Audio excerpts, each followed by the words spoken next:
Right, yeah, welcome back to the next edition or section of this class. We are looking at uh, data types and variables in Python. All right, so we want to look at variables and data type in Pythons.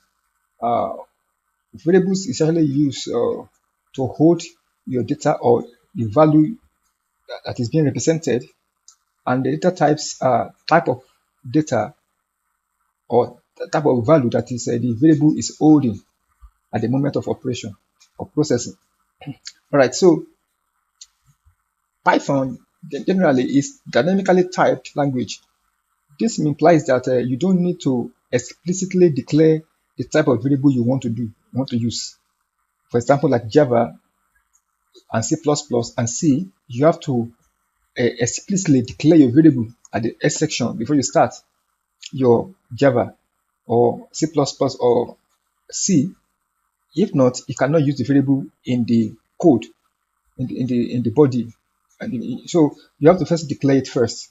For example, integer k or k integer name, string address, and so on. So you have to declare them first. Then you can now begin to call them and use them in your code. So, but in Python run like a PHP. They have an internal interpreter by which that you don't need to declare explicitly the type of variable you want to use. Just call it and pass data into it.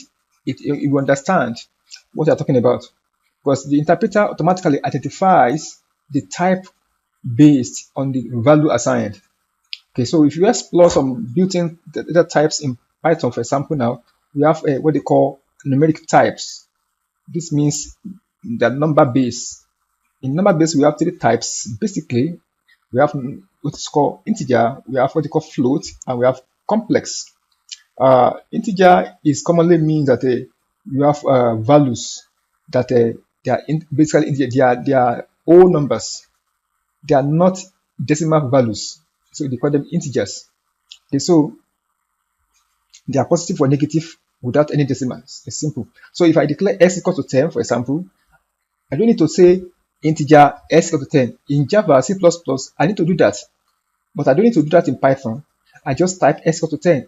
Python will understand that I'm assigning integer 10 to x.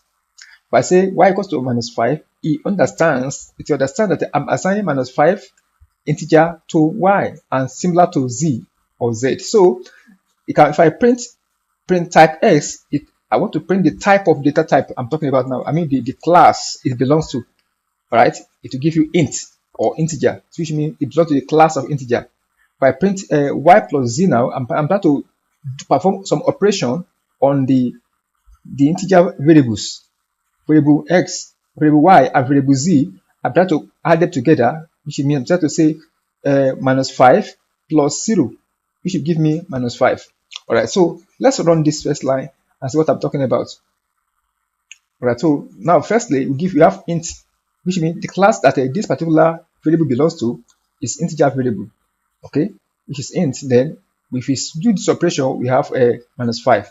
So why I'm trying to I start with this elementary part is because a lot of people do not understand the basics of Python, and they want to learn machine learning, want to go into machine learning.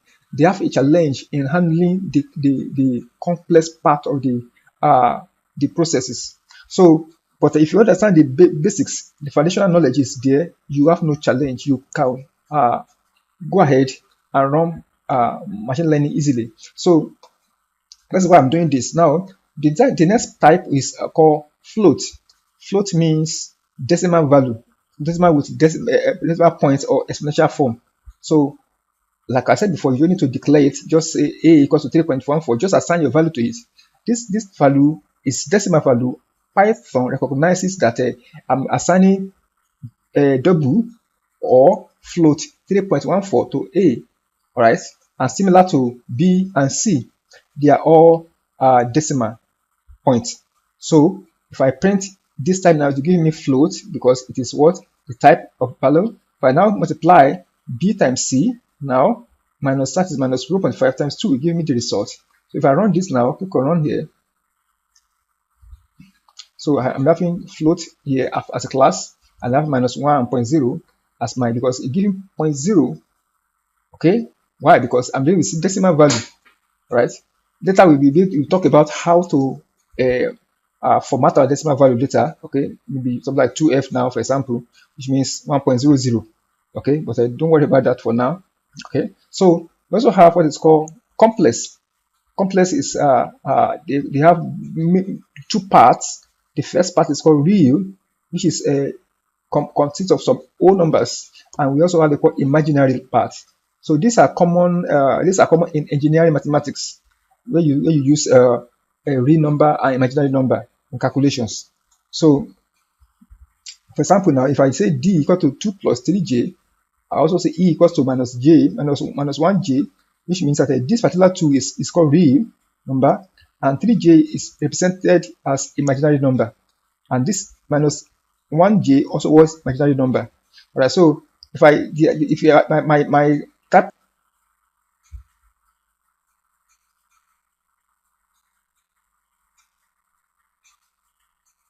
So complex number contains those two parts. All right, now if I want to run this now, if I run the class now to give me class complex, okay, I may want to perform some basic operation on the complex number and imaginary number. So I can just say, okay, d plus e, which means this particular d plus e. So I have only one real number here, and I'm having two imaginary number here. So it should give me plus 3j minus 2 minus 1. So which should give me 2, right? Which should give me 2 plus 2j, all right? Then also I can also print d dot real. I want to print the real part of d. Okay, just only 2, right? 2.0. I can want to print the imaginary part of d, that is 3j, all right? Which is 3. So they give me 3, the value only imaginary part of it. So if I run this now, I should be able to have the value. You can see them here. So I'm having 2 plus 2j. That is calculations based on the. So I can also do Boolean now.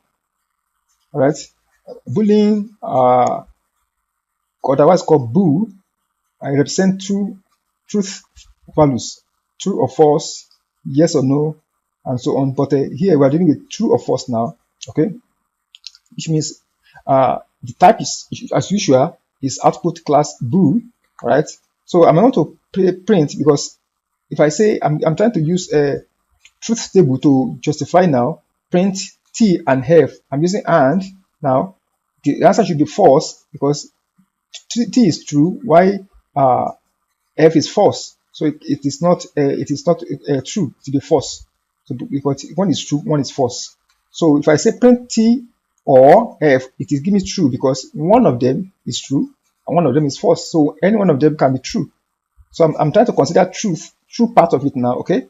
So if I say print not f, all right, that is true, because not f is true, which is t. Okay. All right. If I say print f, it gives me true. Okay, that is true. All right. If I say print t, rather print t, it gives me true. All right. Okay. So as I can say, create a variable called is raining, as I assign true to it. I now say point not is raining.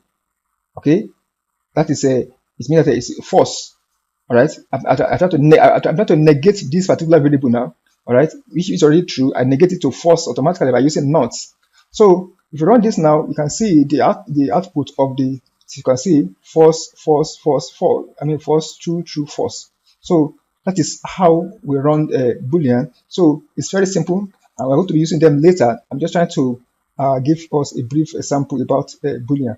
So we have what they call sequence types as well. Sequence type. In sequence type, we have strings, and we have list, and we have tuple. So we're going to look at string first. Strings means that you are looking at a character-based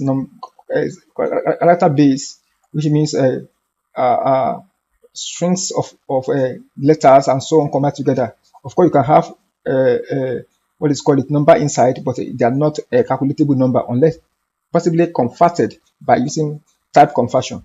All right. There are other sequence of character enclosed in a single, double, or triple quotes. For example, you can have S1 equals to hello, S2 equals to Python, S3 equals to multi-line. So multi-line can be say 3, but say 1, 2, 3. So we have one quote, double quote, and triple quote. Triple quote means multi-line. So which we can have several lines of a string break down together, break down different lines because there are many. So you call it multi-line. You use a word called triple quote to embrace them.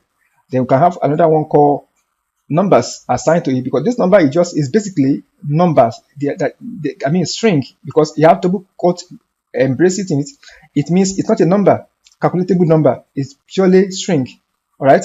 So that's exactly what I'm talking about.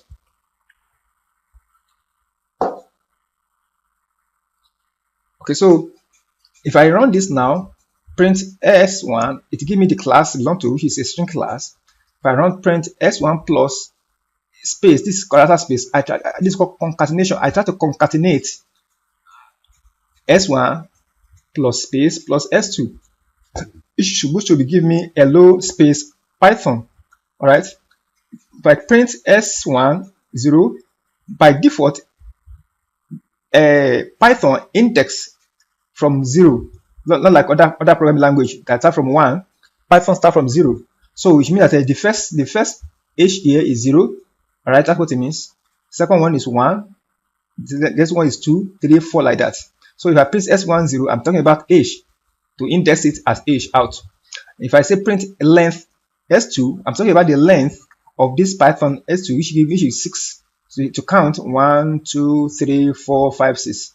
So I can also print s2.upper, which means uppercase, lowercase, capital letter. Okay, which is s2, should convert this one to a capital letter for me.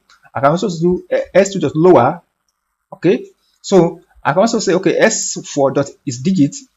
I want to show that if the number in this, with the content in this string s4 is digit numbers, so it should give me true. So I'm trying to ask a question now. Okay, so if it is digit, right?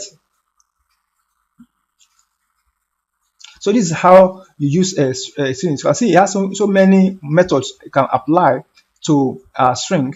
All right. So if I run this now, I will have what I have said. Can you see them? Now we have hello Python, we have age, we have 6, we have Python 2, and so on. So that is Python. We also have what they call list. Okay, list is mutable order sequence of elements enclosed in a square bracket. Now we have, let's say, the first list equals to 1, 2.5, apple, true.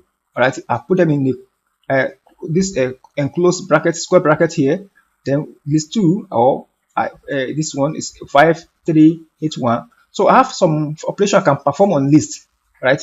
This is very powerful because we want to use it a lot in handling complex what do you call it now? Complex features. Okay, in the data science and the machine learning. So we have print type here first. We have, if I give you list as a class which it belongs to, I can say print first 2, which means I'm trying to talk about the second, which means third now in Python. Okay, in Python it will be third because it starts from index starts from 0, 0, 1, 2. All right, so which means happy will be printed out for me. So I can also mutate now. I can mutate this particular list 1 by using mutating with banana. I'm trying to mutate 2.5 to banana. So we have a banana now passing to 1. This 1 means that the indexing of 1, which means this 0, 2.5 is 1. So I'm trying to change this banana 2.5 to banana now. So if I print out, you give me banana, give me 1 banana, apple, true, because I've mutated this particular 2.5 to banana by using this index. All right, I can now print first now to give me what I have in my mutation list or mutated list rather. So in here we have first dot append 10, which means add 10 to the end of it. That's what it means. Add 10 to the end of the list here. This list, add 10 to the end. So it's going to be comma 10 here. Then we also have here you can say, okay, print first to print it out for me. Okay, print first 2 dot sort. Sort it out. Sort for me, which means ascending and descending order. So now there's not supply here, but by default it is called ascending order. Aside from 1, 2, 3, 4 like that by default. Okay, if nothing is supplied.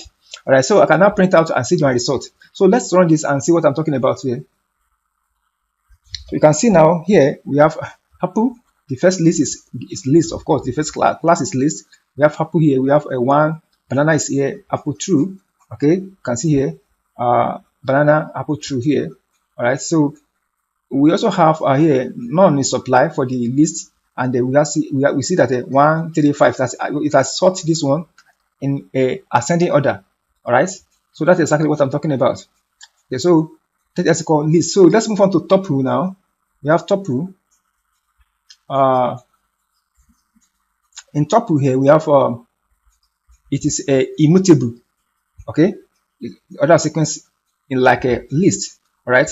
Now we have can say top 1 or tuple is equals to 1, 2.5, similar to list. But when you're having only one element, you have to use comma. Okay, if you want element, just use comma.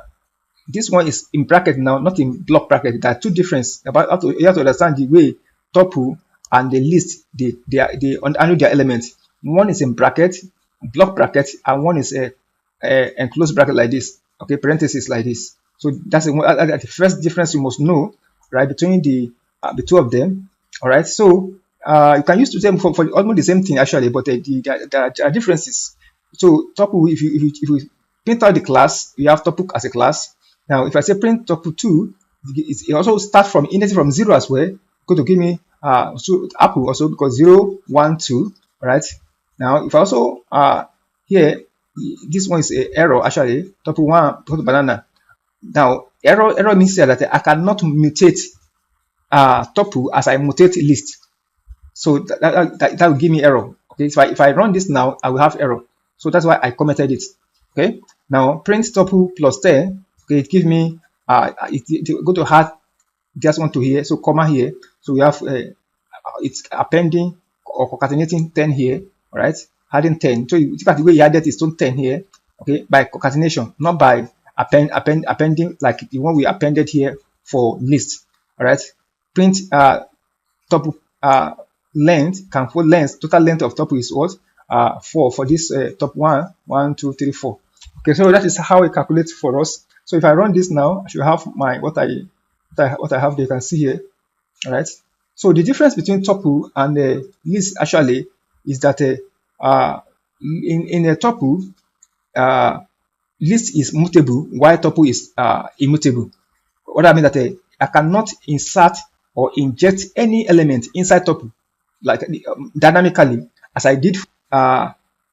Lists have more built-in methods like append, remove, sort, and so on, while tuples only have count and index. Okay, so the operations are not too many. I mean methods or functions that comes along with a tuple and list. There are the only few of them for tuple. We have many for list. Okay, so that's the difference basically. Don't forget also that the bracket is not the same. Okay, one is a normal bracket, is a parenthesis, one is a block bracket. All right, so I think that today I'm going to stop there today so that will not be too long. So next class we continue from the remaining part of variable and data types as we see the next class. Thank you so much for listening. I will see you in the next class. If you have any questions or anything that you want us to you discover in the process, you can just type in the comments. I will be gracious to answer as I have time to do so. Thank you so much. I will see you in the next class.